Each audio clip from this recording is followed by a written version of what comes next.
পারভেজ হোসেন ইমনের ব্যাটিং তাণ্ডবে পাকিস্তানের বিপক্ষে দীর্ঘ ৯ বছর পর জয়ের খরা কাটাল বাংলাদেশ ক্রিকেট দল। দলের জয়ে ৩৯ বল মোকাবেলা করে ৩টি ৪ আর ৫টি ছক্কার সাহায্যে ৫৬ রানের অনবদ্য ইনিংস খেলেন এই ওপেনার। তার দায়িত্বশীল ব্যাটিংয়ে ২৮ বল হাতে রেখে ৭ উইকেটে জয় পায় বাংলাদেশ।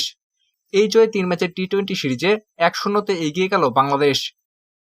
এই জয়ের আগে সর্বশেষ ২০১৬ সালে মিরপুর শেরেবাংলা জাতীয় ক্রিকেট স্টেডিয়ামে এশিয়া কাপে পাকিস্তানকে ৫ উইকেটে হারিয়েছিল বাংলাদেশ।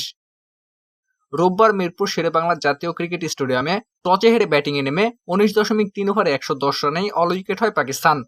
দলের হয়ে সর্বোচ্চ ৪৪ রান করেন ওপেনার ফখরুজ্জামান। এছাড়া ২২ রান করেন আব্বাস আফ্রিদি। বাংলাদেশ দলের হয়ে ৩.৩ ওভারে ২২ রানে ৩ উইকেট নেন তাসকিন আহমেদ। ৪ ওভারে মাত্র ৬ রানে ২ উইকেট নিয়ে টি-২০তে দেশি ক্রিকেটার হিসেবে রেকর্ড গড়লেন মুস্তাফিজুর রহমান।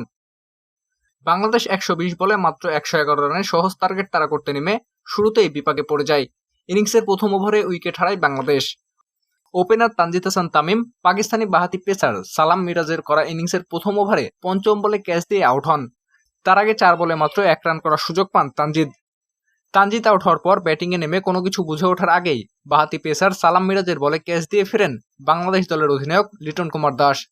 তিনিও তানজিদের মতো ৪ বলে মাত্র ১ রান করে ফেরেন। লিটনের বিদায়ে ২.২ ওভারে মাত্র ৭ রানে ২ উইকেট হারায় বাংলাদেশ। এরপর দলের হাল ধরেন তাওহিদ হৃদয় ও পারভেজ হোসেন ইমন। তারা ৬২ বলে ৭৩ রানের ইনিংস করে দলকে জয়ের দুয়ারে নিয়ে যান। তাওহিদ হৃদয় ৩৭ বলে ২ ৪ আর ২ ছক্কায় ৩৬ রানে আউট হওয়ার পর জাকের আলী অনিককে সঙ্গে নিয়ে দলকে জয়ের বন্দরে পৌঁছে দেন ওপেনার পারভেজ হোসেন ইমন। তিনি ইনিংস ওপেন করতে নেমে দলের জয় নিশ্চিত করে মাঠ ছেড়েছেন। বাংলা নিউজ লাইভ, রিফাত সরকার।